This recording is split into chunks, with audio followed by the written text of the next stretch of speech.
महाभारत की 10 अनसुनी कहानियां। महाभारत की कहानियां हम बचपन से सुनते आ रहे हैं, टेलीविजन पर देखते आ रहे हैं। फिर भी हम सब महाभारत के बारे में बहुत कुछ नहीं जानते हैं, क्योंकि वेद व्यास द्वारा रचित महाभारत बहुत ही बड़ा ग्रंथ है।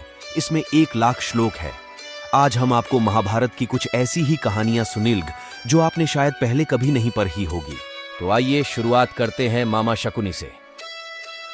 हम सब मानते हैं कि शकुनी कौरवों का सबसे बद्धा हितैषी था, जबकि है इसका बिल्कुल विपरीत। शकुनी ही कौरवों के विनाश का सबसे बद्धा कारण था। उसने ही कौरवों का वंश समाप्त करने के लिए महाभारत के युद्ध की पृष्ठभूमि तैयार की थी। पर उसने ऐसा किया क्यों?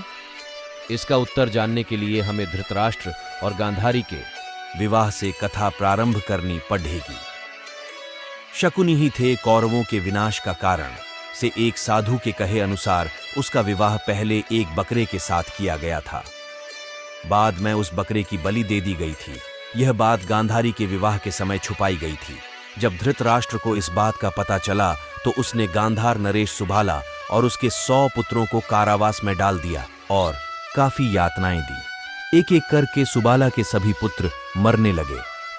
उन्हें खाने के लिए सिर्फ मुट्ठी भर चावल दिए जाते थे। सुबाला ने अपने सबसे छोटे बेटे शकुनी को प्रतिशोध के लिए तैयार किया। सब लोग अपने हिस्से के चावल शकुनी को देते थे ताकि वह जीवित रहकर कौरवों का नाश कर सके। मृत्यु से पहले सुबाला ने धृतराष्ट्र से शकुनी को छोड़ने की विनती की, जो धृतराष्ट्र ने मान ली। सुबाला ने शकुनी को अपनी रीढ़ की हड्डी का पासे बनाने के लिए कहा। वही पासे कौरव वंश के नाश का कारण बने। शकुनी ने हस्तिनापुर में सबका विश्वास जीता और 100 कौरवों का अभिभावक बना। उसने न केवल दुर्योधन को युधिष्ठिर के खिलाफ भड़काया, बल्कि महाभारत के युद्ध का आधार भी बनाया। एक वरदान के कारण द्रौपदी बनी थी 5 पतियों की पत्नी। द्रौपदी अपने पिछले जन्म में इंद्रसेना नाम की आर्षी पत्नी थी। उसके पति संत मौद्गल्य का देहांत जल्दी ही हो गया था। अपनी इच्छाओं की पूर्ति के लिए उसने भगवान शिव से प्रार्थना की। जब शिव उसके सामने प्रकट हुए तो वह घबरा गई और उसने 5 बार अपने लिए वर मांगा। भगवान शिव ने अगले जन्म में उसे 5 पति दिए। एक श्राप के कारण धृतराष्ट्र जन्मे थे अंधे। धृतराष्ट्र अपने पिछले जन्म में एक बहुत दुष्ट राजा था। एक दिन उसने देखा कि नदी में एक हंस अपने बच्चों के साथ आराम से विचरण कर रहा है। उसने आदेश दिया कि उस हंस की आंख फोड़ दी जाए और उसके बच्चों को मार दिया जाए। इसी वजह से अगले जन्म में वह अंधा पैदा हुआ और उसके पुत्र भी उसी तरह मृत्यु को प्राप्त हुए जैसे उस हंस के अभिमन्यु था कालयवन राक्षस की आत्मा। कहा जाता है कि अभिमन्यु एक कालयवन नामक राक्षस की आत्मा थी। कृष्ण ने कालयवन का वध कर उसकी आत्मा को अपने अंगवस्त्र में बांध लिया था। वह उस वस्त्र को अपने साथ द्वारिका ले गए और एक अलमारी में रख दिया। सुभद्रा, अर्जुन की पत्नी, ने गलती से जब वह अलमारी खोली तो एक ज्योति उसके गर्भ में आ गई और वह बेहोश हो गई। इसी वजह से अभिमन्यु को चक्रव्यूह भेदने का सिर्फ आधा ही तरीका बताया गया था। एकलव्य ही बना था द्रोणाचार्य की मृत्यु का कारण। एकलव्य देवाश्रवा का पुत्र था। वह जंगल में खो गया था और उसको एक निषद हिरण्यधनु ने बचाया था। एकलव्य रुक्मणी स्वयंवर के समय अपने पिता की जान बचाते हुए मारा गया। उसके इस बलिदान से प्रसन्न हो श्री कृष्ण ने उसे वरदान दिया कि वह अगले जन्म में द्रोणाचार्य से बदला ले पाएगा। अपने अगले जन्म में एकलव्य दृष्टद्युम्न बन के पैदा हुआ और द्रोण की मृत्यु का कारण बना। पांडु की इच्छा अनुसार पांडवों ने खाया था अपने पिता के मृत शरीर को। पांडु ज्ञानी थे। उनकी अंतिम इच्छा थी कि उनके 5 बेटे उनके मृत शरीर को खाएं, ताकि उन्होंने जो अर्जित किया वो उनके पुत्रों में चला जाए। सिर्फ सहदेव ने पिता की इच्छा का पालन करते हुए उनके मस्तिष्क के 3 हिस्से खाए। पहले टुकड़े को खाते ही सहदेव को इतिहास का ज्ञान हुआ, दूसरे टुकड़े को खाने पे वर्तमान का और तीसरे टुकड़े को खाते ही भविष्य का। हालांकि ऐसी मान्यता भी है कि 5 पांडवों ने ही मृत शरीर को खाया था, पर सबसे ज्यादा हिस्सा सहदेव ने खाया था। कुरुक्षेत्र में आज भी है मिट्टी अजीब। कुरुक्षेत्र में एक जगह है जहां माना जाता है कि महाभारत का युद्ध हुआ था। उस जगह कुछ 30 किलोमीटर के दायरे में मिट्टी संरचना बहुत अलग है।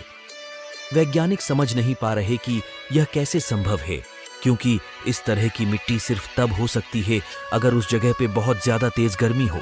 बहुत से लोगों का मानना है कि लड़ाई की वजह से ही मिट्टी की प्रवृत्ति बदली है। श्री कृष्ण ने ले लिया था बर्बरीक का शीश दान में।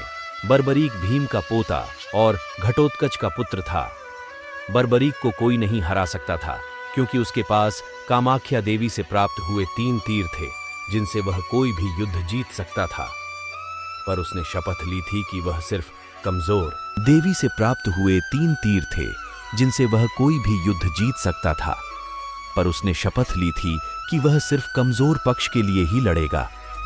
अब चूंकि बर्बरीक जब वहां पहुंचा तब कौरव कमजोर थे, इसलिए उसका उनकी तरफ से लड़ दिछना तय था।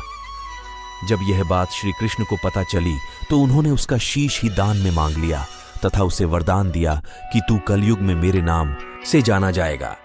इसी बर्बरीक का मंदिर राजस्थान के सीकर जिले के खाटू श्याम जी में है, जहां उनकी बाबा श्याम के नाम से पूजा होती है।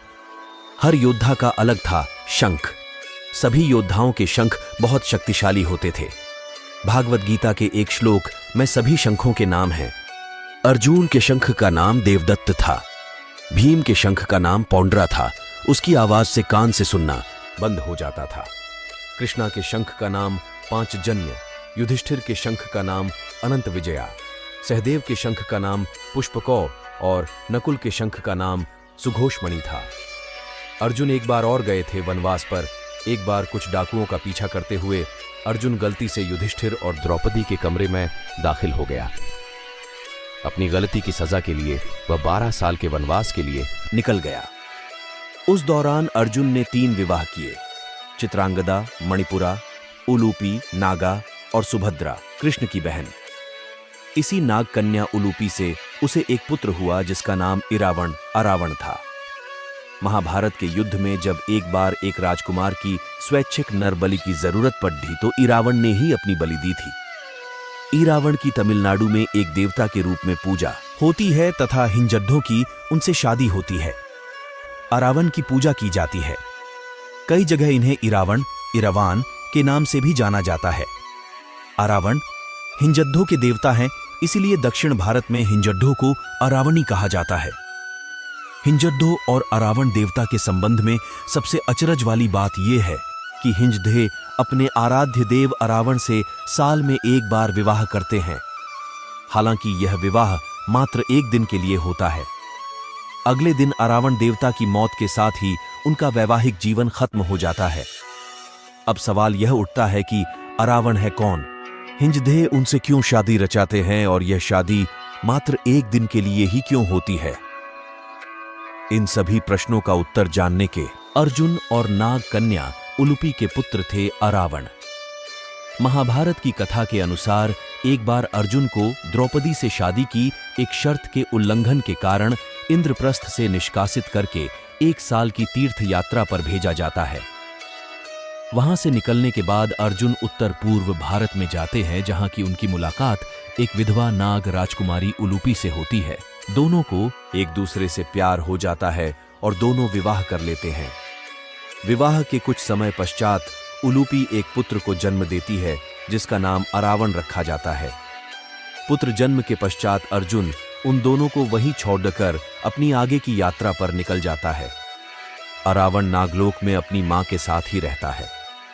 युवा होने पर वो नागलोक छोड़कर अपने पिता के पास आता है। तब कुरुक्षेत्र में महाभारत का युद्ध चल रहा होता है, इसलिए अर्जुन उसे युद्ध करने के लिए रणभूमि में भेज देता है। महाभारत युद्ध में दी थी स्वयं की बलि। महाभारत युद्ध में एक समय ऐसा आता है जब पांडवों को अपनी जीत के लिए मां काली के चरणों में स्वेच्छिक नर बलि हेतु एक राजकुमार की जरूरत पड़ जाती है।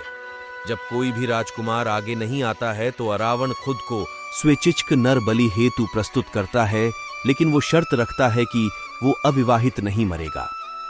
इस शर्त के कारण बड़ा संकट उत्पन्न हो जाता है, क्योंकि कोई भी राजा ये जानते हुए कि अगले दिन उसकी बेटी विधवा हो जाएगी, अरावण से अपनी बेटी की शादी के लिए तैयार नहीं होता है।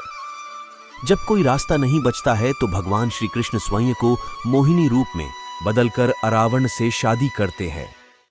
अगले दिन अरावण स्वयं अपने हाथों से अपना शीश मां काली के चरणों में अर्पित करता है। अरावण की मृत्यु के पश्चात श्री कृष्ण उसी मोहिनी रूप में काफी देर तक उसकी मृत्यु का विलाप भी करते हैं। अब चूंकि श्री कृष्ण पुरुष होते हुए स्त्री रूप में अरावण से शादी रचाते हैं, इसलिए किन्नर, जो कि स्त्री रूप में पुरुष माने जाते, भी अरावण से एक रात की शादी रचाते हैं और उन्हें अपना आराध्य देव मानते हैं। कूवगम, तमिलनाडु में है भगवान अरावण का मंदिर। वैसे तो अब तमिलनाडु के कई हिस्सों में भगवान अरावण के मंदिर बन चुके हैं, पर इनका सबसे प्राचीन और मुख्य मंदिर विल्लुपुरम जिले के कूवगम गांव में है, जो कि कूथंदावर टेम्पल के नाम से जाना जाता है। इस मंदिर में भगवान अरावण के केवल शीश की पूजा की जाती है, ठीक वैसे ही जैसे कि राजस्थान के खाटू श्याम जी में बरबरीक के शीश की पूजा की जाती है। हिंजद्दों का सबसे बड़ा उत्सव कूवगम गांव में हर साल तमिल नव वर्ष की पहली पूर्णिमा फुल मून को 18 दिनों तक चलने वाले उत्सव की शुरुआत होती है। इस उत्सव में पूरे भारतवर्ष और आसपास के देशों से किन्नर इकट्ठा होते हैं। पहले 16 दिन मधुर गीतों पर खूब नाच गाना होता है। किन्नर गोल घेरे बनाकर नाचते गाते हैं, बीच बीच में ताली बजाते हैं और हंसी खुशी शादी की तैयारी करते हैं। चारों तरफ घंटियों की आवाज, उत्साही लोगों की आवाजें गूंज रही होती हैं। चारों तरफ के वातावरण को कपूर और चमेली के फूलों की खुशबू महकाती है। 17वें दिन पुरोहित विशेष पूजा होती है और अरावण देवता को नारियल चढ़ाया जाता है। उसके बाद अरावण देवता के सामने मंदिर के पुरोहित के द्वारा किन्नरों के गले में मंगलसूत्र पहनाया जाता है, जिसे थाली कहा जाता है। फिर अरावण मंदिर में अरावण की मूर्ति से शादी रचाते हैं। अंतिम दिन यानी 18वें दिन सारे कूवगम गांव में अरावण की प्रतिमा को घुमाया जाता है और फिर मिलने का वादा करके लोगों का अपने अपने घर को जाने कार्यक्रम शुरू हो जाता है।